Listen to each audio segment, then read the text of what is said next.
Hey, good afternoon, and welcome to Sports Beat Live from Chiefs Training Camp. This is the show where we talk about the Chiefs here at Missouri Western, St. Joe, Missouri, and we talk about them with you. Please send us your questions and comments, and we will answer them as they come in. We're joined by the Chiefs beat writers for the Star, Herbie Chiopi and Jesse Newell. And it is a beautiful day here in St. Joe, but don't take my word for it. Don't take my word. We've got Jesse Newell posted up somewhere on the quad. I say somewhere. I can actually look out my window and see him. Posted is right. I feel like I'm on a postcard. The stamp goes here. No, here. The stamp goes here. It is actually a beautiful day. The clouds billowing behind Jesse, and temperatures are just great. Herbie, you've been to a million training camps in your professional career. We don't often get days like this, do we? No, we don't. And you know what? This is the calm before the storm, because these nice temperatures of high 70s, low 80s are going out the window. Starting Monday through the rest of the week, we'll be back in the 90s. And then it will truly feel like training camp, not just because of the weather, but the event that we've all been looking forward to, probably me so much, a lot more. But the pads come on Monday, so now we're back to football. They do. The pads do come on Monday. I'm really looking forward to that practice, and we'll talk about that in the second half of the show. Hey, before we go on, I want to shout out to our sponsor, First Federal Bank. Their website is ffbkc.com. So, guys, this is the first full week of training camp that's complete. The first week where the veterans, the whole team here, they've had 4 days of practice. They're going to take tomorrow off and return Monday, as you said, Herbie, in full pads. And the days unfold similarly. The team begins, they start to arrive at practice before 9 a.m., probably about 8:45. They're walking down the hill to the practice field, and they end up practicing anywhere from an hour and a half to an hour 45. Today went a little longer. It was a little bit longer practice today. And then when it's over, they come to the media tent off to the side, and we hear from 2 or 3 players and a coach. And the players talk anywhere from, 5 to 8 minutes each, take questions from the media, and same with the coaches. And those produce the quotes and the stories that we write on a daily basis in the Kansas City Star. And the players are usually interesting. They tend to be as interesting as the questions, right? If we ask good questions, we usually get good answers. And so if there's a story you don't like, blame us because we didn't ask the right question.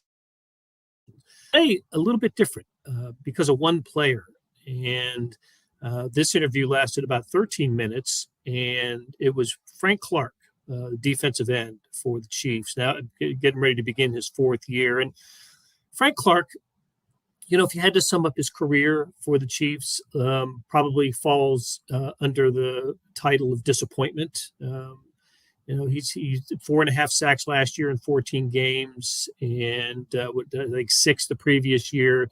Had good postseasons for the Chiefs for sure in their Super Bowl victory season of 2019 and the run they made to the Super Bowl the following season. Frank Clark had good games in the postseason, but regular season Frank Clark has not been sort of what the Chiefs paid for when they signed him to that lucrative contract before the 2019 season. Well, today Frank talked about his season and talked about his expectations for next year. And before we hear from Frank Clark, Jesse, you were sitting in the press tent along with me, and Herbie, you were doing something else, talking to someone else, and then came in a little about halfway through the Frank Clark interview. And we're going to hear from Frank Clark in a moment. But Jesse, just your first thoughts and general impressions about the Frank Clark Q&A today. Yeah, we don't get this type of honesty from athletes very often. It was genuine. It was refreshing, and I've been on this beat now ever since right after the NFL draft, and most of the players have come through and been able to talk. But Frank Clark has not been around. He wasn't around OTAs, excused absence, all those sorts of things. So I had not gotten to hear him talk, and we hadn't talked to him in quite a while. But he talked about giving up alcohol and his reasons for that. He talked about wanting to grow up, wanting to be a man for his family, his 3 kids, to be a role model. He talked about the diet in the off season. He gave up some red meat. to be able to do that. He looks really, I mean, trimmed down, thin in the face. Through that, he wanted to be more explosive off the ball. And, you know, it's interesting. He did not have a good last year. And again, you think back to so many of the small things that could have gone differently in the Cincinnati game to make the Chiefs potentially the AFC champion and then maybe even the Super Bowl champion after that. And some of that, too, was Frank Clark not being productive when they really needed a sack and when he was going against an offensive line that was in shambles for Cincinnati toward the end of the season. But, you know, for an athlete to come out like this, to be, you know, he kept talking about being a stand-up guy, but it's true. I mean, he's owning up to what he didn't do right and talking about how he's trying to atone for it. You know, it was a refreshing interview, and I think this is why, even after all the disappointments with Frank Clark, I think he brings fans back in. I think he always manages to get Chiefs people excited about his potential for the next season because he doesn't shy away from things. He doesn't make excuses, and he looks everybody right in the eye and into the cameras and says, hey, I wasn't as good as I needed to be last year. He also talked about, and we'll hear this probably, a conversation he had with Andy Reid right after the season where Andy Reid basically told him, he's not good enough. You were not good enough in 2021. I've seen you be good. You've seen you be good. This was not good enough, what you did. So it seemed like part of that was motivating him too, but it is going to be very difficult to not, if you're a Chiefs fan, look at that guy and see what he did today and hear how he spoke today and not believe that he can be better this season and also want him to do better this season because just from his words and his actions, obviously in the offseason, the way he looks, it sure seems like he's motivated for 2022 to make this a better season. Okay, we're going to play the audio of Frank Clark. You know, previous days on the show, we played video clips. We don't have those available today. So you're going to hear some audio. Listen, it's a good chunk. It's about 5.5 minutes worth of Frank Clark at the podium, taking questions from reporters and giving some, as Jesse said, some honest and refreshing answers. And when we come back, Herbie, I'll ask you for your impressions of what you heard. But let's roll the tape and hear from Chiefs defensive end Frank Clark. Frank, we haven't talked to you since you signed your new contract. Why'd you do that? Why'd you want to stay here? I love it here. You know, I love Chiefs Kingdom. We built something special, you know, back in, you know, whenever I came here. 4 years later, you know, I just love it here. I love the teammates. My boy Chris Jones, one of my best friends. You know, we got unfinished work. So I feel like last year we left off on a pretty sour taste, you know. Had a lot of high hopes, but didn't accomplish, you know, our goals in that. In fact, didn't win the AFC Championship. You know, didn't make it back to the Super Bowl. You know, but you know how we are. We got high standards here. We want to set the bar high and keep it there. And you know, like I said, we left on a sour note, man. And I wanted to come back and finish on a good note. Was that at all a tough decision? Not at all. I knew what I was going to do from day one. You know, none's a tough decision when it comes to football with me, man. You know. So what are your expectations for yourself this season? To be the best that I can be. You know, best team that I can be. Help these young guys. We got some young guys, and I got George, you know, who's a you know, first round guy who's got to be ready to play. So at the end of the day, you know, everything part of my, you know, part of practice and part of the things I'm doing in practice is helping him understand the system faster. You know, as a rookie, I know how tough it can be coming in when you got all these different things going on.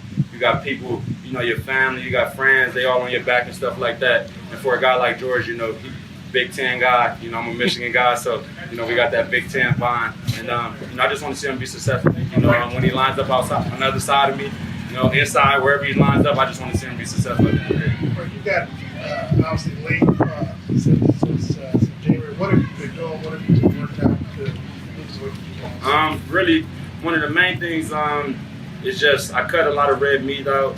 I stopped drinking liquor.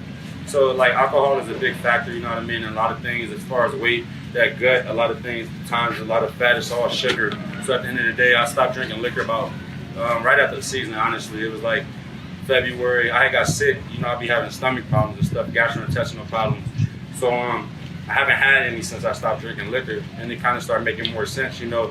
As I'm going on, I'm training, you know, I feel my body is responding to me. I'm able to get up, I'm able to work out all times of day, all times of night, you know. So, you know, that's really, it was a commitment I made. Is there a message in that, though? I mean, obviously, you know, when you say you stopped drinking liquor, were you drinking heavy? I mean, was it drinking to the point where? Nah, I mean, I was just drinking liquor to the point where, you know, as a young kid coming into the league, you know, it's normal coming out of college. I went to Michigan. You know, I went to a big party school. I enjoyed it when I did. You know, it was fun. You know, after games, you know, those times in between. But, you know, at some point you got to grow up. I got 3 kids. You know, I got kids looking at me. You know, every day. I got a 6-year-old daughter, you know, who's looking at daddy, you know, looking at me to make the right decisions. You know, I can't afford to be nowhere drunk, nowhere missing times, missing dates, missing anything that's important. And I got too many important events coming up in my life. Frank, you talked a minute ago about cutting out the alcohol. How many nights a week would you say you were drinking last year? I wouldn't say it was nights a week. I don't really drink like that. It's just the fact that I drink. You know what I'm saying? You get to a Friday, or you get to an off day, or something like that, and you out at a restaurant. You know what I'm saying? You ordering shots, or you with your guys, you ordering shots. You go to the club in the summertime, off season. That's the biggest time. It's the off season. It's not really the season. You know, the season I've always been the avid. I'm always focused. I'm always cutting stuff out. You know, but it's the off season that's the most important time. You know, that's what guys don't really understand. That's when y'all don't see us every day. You know, we're not around coaches every day. We're not getting evaluated every day. You know, so that's when you're going out, you're going on vacation, you're taking time off and working out. You know what I mean? So my thing was I needed to get back in the lab. You know, I don't know what everybody else is doing, but I know what I needed to do. You know, I know I needed to get back in the lab. I need to refocus, get back focused on my craft. And you know, first thing getting back focused on my craft is, you know, getting back focused on my body, taking care of myself. Getting back, getting my mental health back together, you know, getting back just right, you know, getting back in the right place so I can go out here and compete and have fun. You know, I love doing this shit. With the weight that you lost, have you gotten your strength, or have you feel like you got your strength? Yeah, you gotta watch. You gotta watch, man. One leg, one arm. I'm standing them up. Let's go, Nate. With talked to Andy in March, and he said that you guys had a very honest conversation, sort of after the season. Can you share what that conversation was like? What you wanted to get across to Andy? Yeah, I mean, it was flat out. It was like, I know what type of player you are. You know what type of player you are. You didn't show that this season. Flat out. You know what I'm saying? I understand that. Me and Coach Reed, we very real. You know, Coach Reed from East Los Angeles. I'm from South Central. It's the same thing. You know what I'm saying? Then we gonna keep it real with each other. We West Coast boys. We LA boys. So at the end of the day, I understand. I relate. We relate fine. You know, perfectly fine with each other. We both had to work hard to get. You know, wasn't nothing easy in life. So at the end of the day, you know, I come in last year. I'm going through what I'm going through. But at the end of the day, I still have a job to do, and I didn't do my job like I should have, in my opinion, to my capability. You know, and some people's opinion, that's average. That's average year. You know, I watch the average players get 5 sacks or whatever in a year, but to my you know standard, that's not good enough. And obviously to my coaches, and I appreciate them for that, for holding me to that standard. Terrific stuff from Frank Clark. We'll start at the end, Herbie. You know, how often do we ever hear a player express the, you know, just sort of the falling below expectations for himself? He put it right out there for all of us to hear, that did not have the type of year that he expected. And Andy Reid and he, you know, had a conversation about that. It's just pretty raw and honest, I thought, Herbie. Yeah, absolutely. And you have to appreciate Frank Clark accepting responsibility and being accountable to himself and also to his teammates. But, you know, when I listened to that and when I did walk in late and I was hearing what I was hearing, this is a guy, in my opinion, who's now matured as a professional. You know, he talks about the offseason being the big part, and he's right, because the great ones, and you know this, Blair, from covering sports as long as you have, and even Jesse as long as you have, the great ones use the offseason to make themselves better. You know, the fact that he says, hey, I identified red meat as an issue. I identified drinking liquor as an issue. I'm going to cut that out of my lifestyle so I can focus on my craft. And that was refreshing to hear. You know, as a reporter, you love to hear athletes when they're being brutally honest. And then, you know, we heard Frank Clark being brutally honest. There is a story posted on kansascity.com about that interview. Jesse wrote it, so I suggest that you go there and find it and read more. Of course, there are a couple of we heard 5 minutes of the interview that I said lasted about 13. There was more said there, and one of the issues was, you know, Frank Clark has had some legal issues with the gun charges from California. He was asked about that and said that things were good. He was pressed on a little bit and wasn't specific. Said he expected it to be resolved pretty soon and that things were moving in a good direction for him. So, hey, before we leave the Frank Clark topic, I wanted to play one more clip. This one's not anywhere near as long. It's about a minute and a half. And he was asked specifically about working with rookie George Karloftis. And this was this is pretty funny, I thought, and the people in the press tent thought so too, because you'll hear the laughter. So let's hear what Frank Clark had to say about his mentoring rookie George Karloftis. George is a dope rookie. You know, one of the more, you know, he listens, you know, and I honestly like him. He's a favorite for me early, you know, as one of my favorite rookies ever, you know, because he listens and he wants to know, he wants to be good, he wants to figure it out. He understands, like, it's a different game. He understands it's a different twitch in the NFL.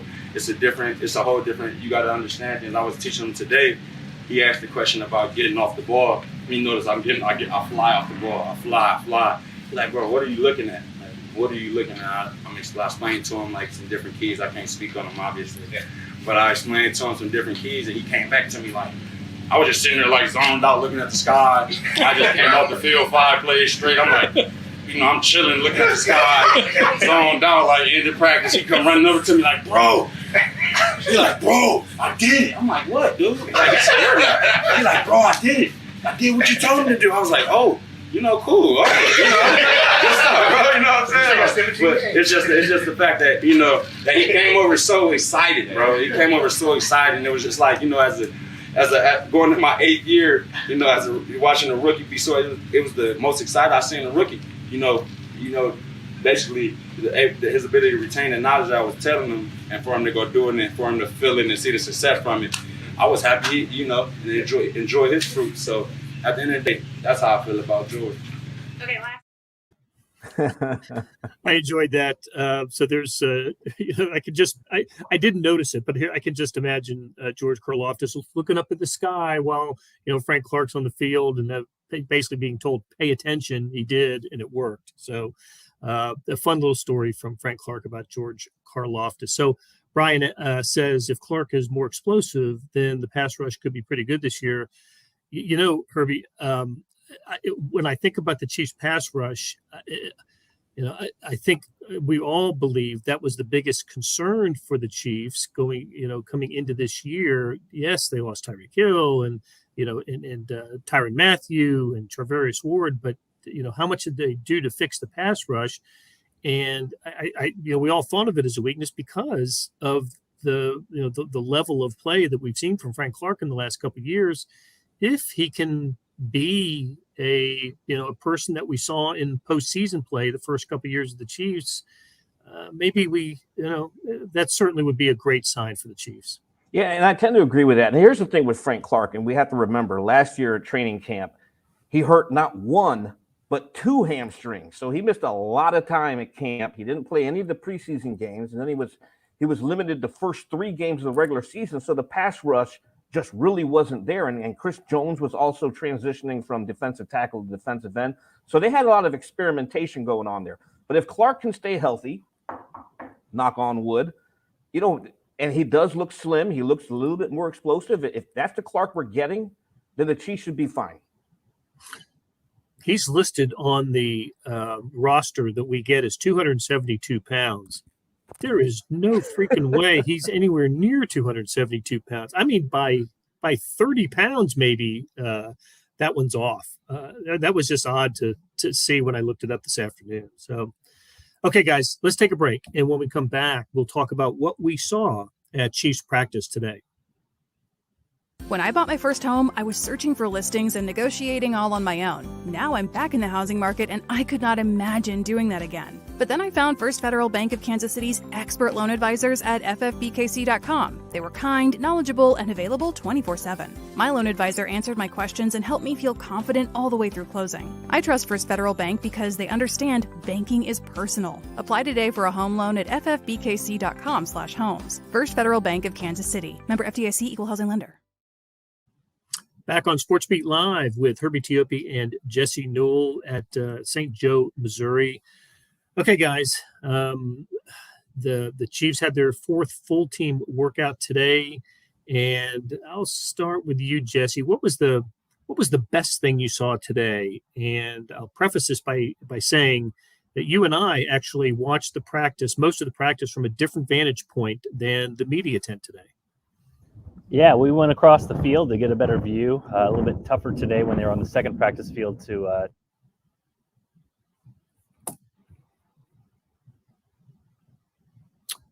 Okay, Jesse is frozen for a second. Hopefully he's back in just a moment. But yeah, we were, I guess, what would be the south end zone, right, Herbie? You're on the north side under the press tent, and Jesse and I were over on the south side, and so most of the action was basically in front of us. Jesse's back now, so pick it up, Jesse. I'm back. Missouri Western's Wi-Fi is trying to overpower the Chiefs media Wi-Fi on my computer. So maybe that happens when you're out here in picturesque St. Joseph and frolicking in the hills. I like the sound of music. But no, I think you start by saying that 7-on-7s is inherently very difficult for the defense to defend. You know what I mean? It's very difficult when there's no pass rush and Patrick Mahomes can kind of run around when he wants to be able to defend that thing. Plus, as Herbie keeps reiterating to us and will until Monday, there's no pads on. So if you're a safety, you want to come up and make a big hit and make it so that a guy doesn't catch a pass. It's a little bit more difficult to do that when you're sort of told to touch a guy and let him go on.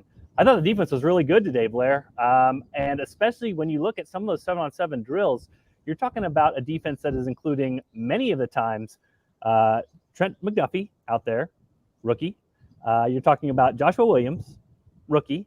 And at times they were throwing Brian Cook out there, rookie. So for those guys to match up with the Juju Smith-Schusters, the Sky Moores, the Marquez Valdez-Scantlings, the Travis Kelce's, and to not just give up serious big plays and big yardage, I thought this was a really good day for the defense, even though there weren't any huge interceptions. But to kind of stymie this offense in 7-on-7, I've been pretty impressed by the defense, especially today, and the way that the rookies are looking and not looking out of place. There's not guys just running free up and down the field. So outside of that, Sky Moore had a couple catches, and I think the one thing that caught our eye was Isaiah Pacheco, the 7th-round draft pick rookie running back, was in with the ones for a while. So this running back battle is going to be heating up here over the next few days. Yeah, let me just, before I get your thoughts, Herbie, I'll emphasize what we saw on the defense in the 7-on-7. It was in the red zone. So the Chiefs were taking snaps from the 20 and in, and I do not believe they scored. Incomplete passes or short passes that did not result in touchdowns. They did not get in the end zone. And yeah, I thought this was a very good day for the defense. And we know it was a good day for the defense because when Eric Bieniemy came to the press tent today and was asked if it was what kind of day it was for his offense, what was the answer, Herbie? Average. Very average. That's right. When it's an average day for the offense, the defense had a good day. But what else did you see, Herbie, today? You got to look at the personnel lineups. The question about Pacheco running the ones, you have to understand that the Chiefs will rotate a lot of bodies at different positions and with certain units. And we certainly saw that with the offensive line. Andy Reid said a couple of days ago that he would rotate over at the left tackle. And today, lo and behold, Andrew Wiley shifted over from right tackle to left tackle. And then Roderick Johnson was now at right tackle. So we got a chance to see all that going on. Here's the other thing that stands out to me, and I know this is going to hurt a lot of people out there, but fan favorite tight end Jody Fortson, he had a great practice. He beat Willie Gay in an 11-11 drill, what would have been a 75-yard touchdown, but then all of a sudden, shortly thereafter, he left the practice field with what the Chiefs said is a quad injury. The team is off tomorrow, so we should know more on his status probably on Monday. Okay, I'm trying to look at the notes that I scribbled down while watching the 7-on-7 drills. I know there was once they got away from the red zone and turned around and put the ball on the 20 going the long way, there was a nice Mahomes to Kelsey connection that sort of fake pass the one way and turn and throw the screen the other way. Mahomes was so excited about it, he fist pumped after he completed the pass. But yeah, for the most part, I thought this was a very good day for Steve Spagnuolo's defense, and so things will be different starting next week, though, won't they, Herbie? It's tell us what's just different. I think we asked a couple of players about this, and I know you've been talking to players this week about it. It's just a whole different sense of practice starting next week. Yeah, the intensity. Marquez Valdez-Scantling, when I asked him about it, says it's not really going to change much for the wide receivers. They're still going to be running their routes. They're going to be running the same passes, etc. But where it really starts affecting a lot of the players, your offensive linemen, your defensive linemen, your linebackers, your cornerbacks, because now the gloves sort of come off. What looks like a gaping hole with no contact, all of a sudden is going to be closing in a hurry because now Nick Bolton can put his nose in there. Now Willie Gay can put his nose in there. cornerbacks who are used to playing press man and couldn't, they didn't have that in their toolbox over the last 4 days.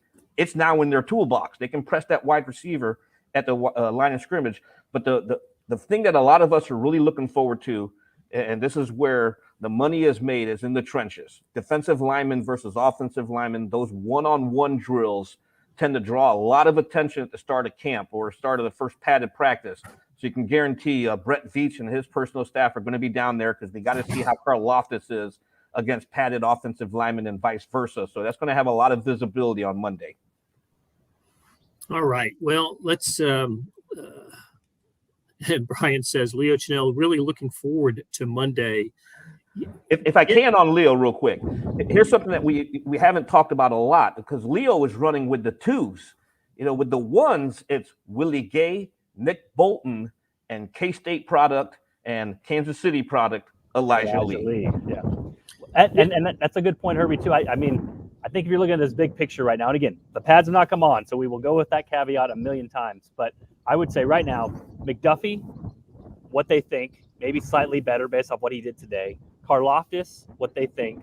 Chenell, maybe slightly behind. Brian Cook, ahead of what they think. Joshua Williams, potentially the surprise of camp. So if you're looking at the rookie class, we talked about the Tyreek Hill trade, what they're hoping to do, get big picture-wise out of this trade. Again, super early, not August yet, no pads yet, but this rookie class, in terms of maybe reshaping what the Chiefs are moving forward, I would say so far so good. They're probably grading out pretty well.